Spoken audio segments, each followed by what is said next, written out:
Hello and welcome to the Bonfire-REP. Yes, it's my monthly update of Crusty Colonel's activities. Now I have to admit I've been suffering from a lack of mojo with regards to painting, and I know it hits most people at some sort of stage. I go through ups and downs and whatever, but I've been finding it a real struggle to paint my ancient Britons for my up and coming infamy campaign with old Severus Dickus. Now I did see a video the other day von Ketteringham, hope that I've pronounced that properly, where he was also talking about the same sort of thing. And you know, if you get fed up painting some miniatures, go and paint some terrain, and you know, do a few other things. Well, I've been doing plenty of that. There's lots of little side projects on the way or on the side, but even so, I found it particularly difficult, I don't know why, to paint my 15mm ancient Britons. So, you know, I've literally forced myself to do that over the last few weeks. You know, 8 here, 8 there and whatever. And I think I've finally got them sorted. Probably a few others to do, as I, you know, find I've not quite done enough for a particular troop type. But there we are. Anyway, let's have a look at those and see where we are with them. Well, first up, we've got some levy and slingers. Now, all of my figures for the Ancient Britons are forged in battle. So all of these chaps here have javelins, and the majority of the smaller shields are in this group, and I thought I'd clump them together. Next, we're on to the warriors. Fairly similar, but these chaps generally will have a larger shield. There's a couple with some swords knocking around, and the odd one with a helmet or some other type of armour. Presumably they've pinched that off some Romans. Now it's the elites. All of these chaps will have swords, a fair bit of armour knocking around for them, but I don't know why. A lot of them seem to be half naked. So I may be able to use some of these for the fanatics as well, because I think I've done enough of them. Anyway, quite a colourful crowd. And of course we've got the commanders. So we've got a level 3 leader in the centre. There's 3 chaps on the base, so I can easily tell who it is. And I also put a little red rim around the base as well. Yet to name these chaps, but like I say, we've got a level 3 leader in the centre, and either side of him 2 level 2 leaders. And of course they can be mounted and travel around in the chariots. So I've done 4 of those just to the rear, as you can see, and they can also be used to carry around the elites. So they'll hare up to the Romans, throw some javelins, and then dismount and get in for an attack. Well, nice one, Centurion, as they say. Looking forward to getting them on the table and doing a nice campaign with them. I will probably use John Savage's campaign that he put into WSS magazine back in the day, probably a year ago now, I've no idea. I'll probably put the thing down there, where it's the Romans fighting the Druids and Boudica and all that. But I'll do a slight variation for what I want to do, because I think that's quite a good little campaign that he's done there. So that is that. Next, Old Docs Direct. I do a fair bit of printing through them, and they're a very good company.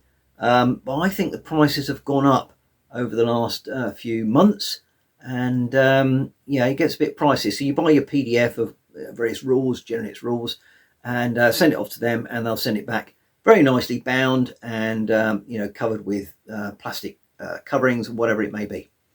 However, it does rack up. So I've just got a couple of A5 prints that I've just done, which obviously reduces the price by some amount. Anyway, the first one I got done was look, this is a shout back to the old Dark Ages, effectively. Triumph of the Will by the 2 Fat Lardies. Now this is it's going back, I don't know how many years, probably very early days for them, 20 years or so. And I did post that on their Patreon site about, you know, what scale of battle is that for, because I'm looking to do this for my Russo-Japanese War, and it comes back at about brigade divisional level, which is good news, because some of the scenarios I'm thinking about doing will incorporate that sort of stuff. However, that is sort of, I think it's post World War I up to World War II, so the interwar period. So I'll have to do a bit of jiggery pokery with the rules, no doubt. And indeed, Rich Clark did actually say they were very proto Wargames rules, because like I say, there were some of his very early versions.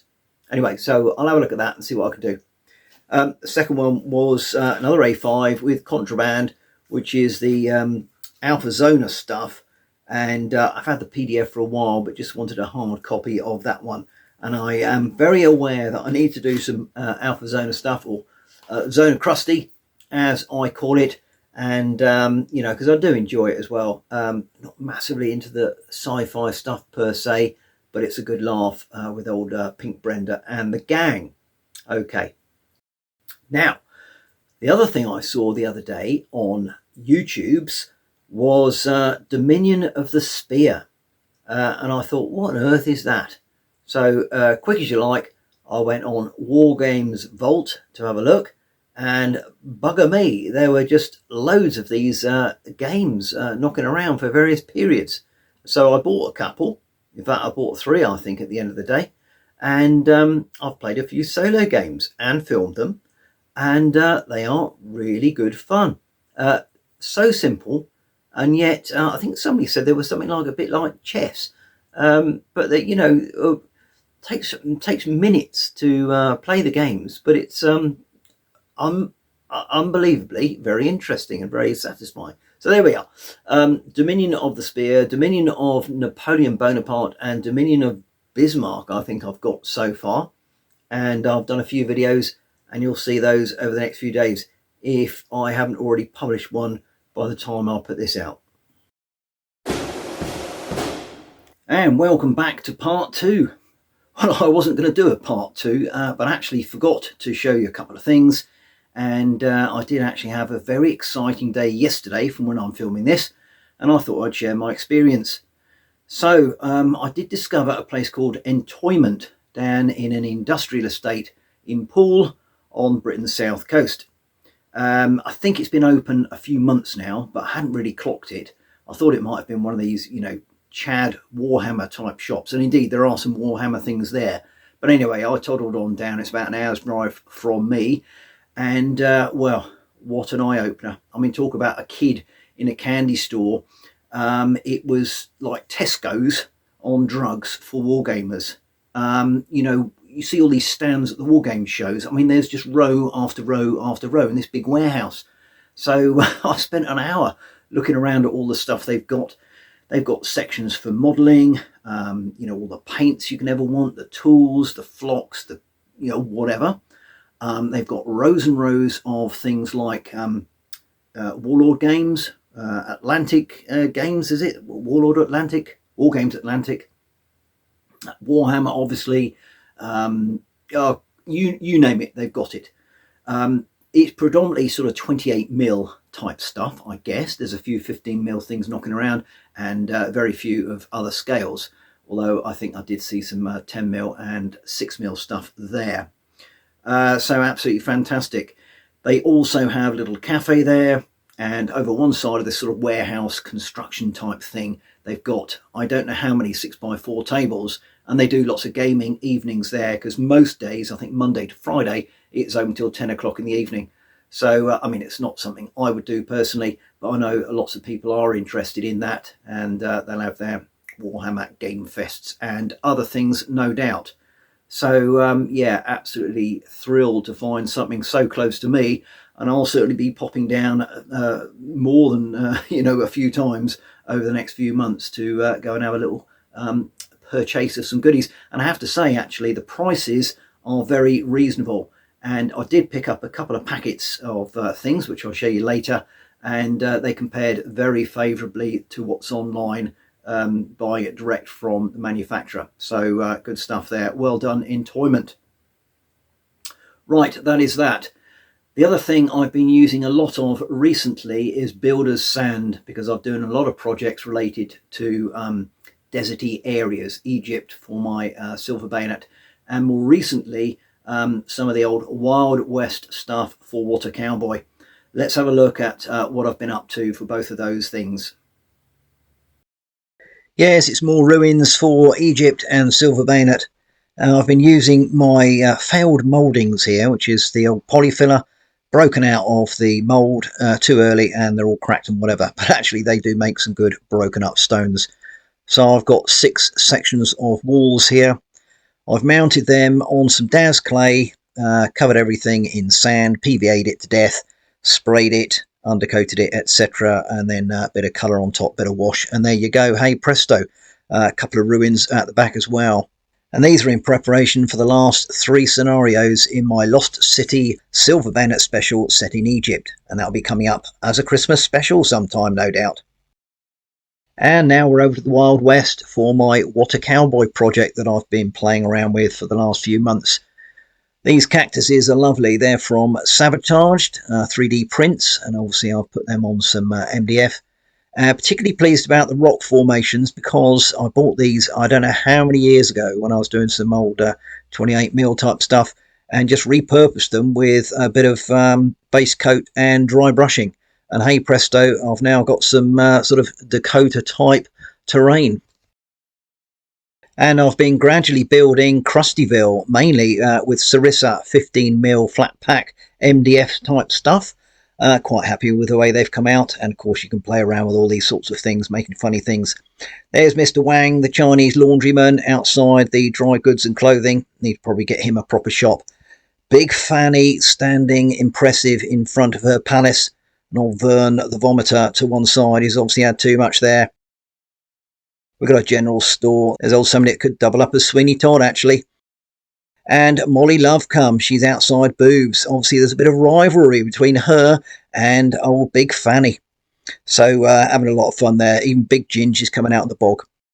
Anyway, I've got to do some gangs now. So, yeah, that'll be coming along at some time. That should be good fun. Well, crikey, it's now part 3 of a part 1 sit rep that I originally planned doing. But there we are, never mind. Yes, just a couple of other things to mention. Now, I don't know how or why or where, but I have been aware of this game for some time, and I think it's very amusing. Now, I don't do fantasy, generally, as a rule. I do some sort of slightly weird things that are not historical, Silver Bayonet being one, I suppose Zona Alpha is another. But I picked this up the other day. Turnip 28, and yes, it's another Docs Direct A5 document. Brilliant. And I've just been aghast at some of the videos I've been watching over the past few days on what people are doing, making their regiments up, yeah, with various turnip type activities and routes and stuff and all that bits and bobs. I mean, good grief. My imagination is reasonable, and looking at some of those things, what a project. So I've been bitten by the root, so to speak, and I was contemplating doing this in 15mm, or perhaps some of the slightly larger figures, the old 18mm. Then what do? You know, get some I don't know, French line, chop the heads off, do a bit of drilling in, and then buy some heads to stick on there. I found Peter Big did some other heads, but none of them were really compatible to the sort of turnip effect. Then I looked online at buying some STLs, sending those off and getting printed, you know, at the 15mm scale or 18mm scale or whatever. Oh, what a palaver. So I have actually cracked and gone to 28mm scale slightly for this project. How far the project will go, I have no idea, but it looks a lot of fun, and I think I will push on with it. So I talked about Entoyment a little while ago, and I popped down there, and what did I buy down there? Well, the classic Victrix French line infantry 18, what is that, 4 to 7, I don't know, I just picked it up, and that's got the bicorn hats. Actually, I didn't realise that at the time, but that doesn't matter.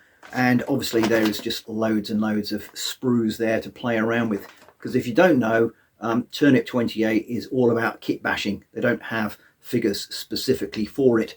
So that was one of the things I picked up down there, along with some Oathmark dwarves. Now, this is the reason I'm saying I'm not going to go fully 28mm, because I've gone for the smaller, slightly smaller scale miniatures, being that the dwarves here, And in the post from Wargames Atlantic, I think I mullered their name earlier, I picked up some Halfling Militia.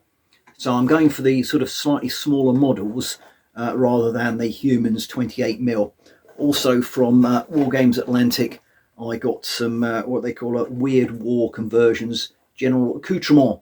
So in there you've got sort of worm things and various sort of weirdo appendages you can put on the models for your kit bashing. So that should be, I hope, a lot of fun to make those. And I mean, one of the reasons I don't do 28mm is expense, size, storage, and all that sort of stuff. But I'm a crap painter. Well, not crap, that's probably being a bit too harsh on myself. But I'm not confident in doing certainly faces and the like on larger models. So that's why I've steered clear. Now, the great thing about Turnip 28, of course, is that you basically cover everything in grime and mud and stuff. So if you mess up a few things, it doesn't really matter. You slap some mud on or put some the old tufts in, and it'll hide a multitude of sins. So I think that can suit me down to the ground. All right, that is it with Turnip 28. I'll see how I go with that. Lots of kit bashing coming up. Right, one final thing before I sign off is I thought it might be quite fun to do another Ask Crusty. I did one earlier in the year and that went down well. So I'll push out a little advert for that. And if you've got any thoughts and ideas, questions to ask me about what I'm doing with Turnip 28, what scales I like to play, why do I choose the games I do, etc., then drop them down below, or indeed drop them underneath the post I'll be pushing out. And I'll record all that, and we can have a little session closer to Christmas time, the old Ask Crusty at Christmas. Now, I think that finally is it for this November sit rep. Turned into a bit of an epic, actually, but there we go. Hope you enjoyed that. I'm certainly going to have some fun doing my Turnip 28s and talk about getting the mojo back. I mean, I struggled with the Ancient Britons, but I think I'm going to get really excited doing the Turnip 28. So there we go. Lots of fun. Anyway, thanks for watching, and I'll catch you next time. Cheers. What you got there?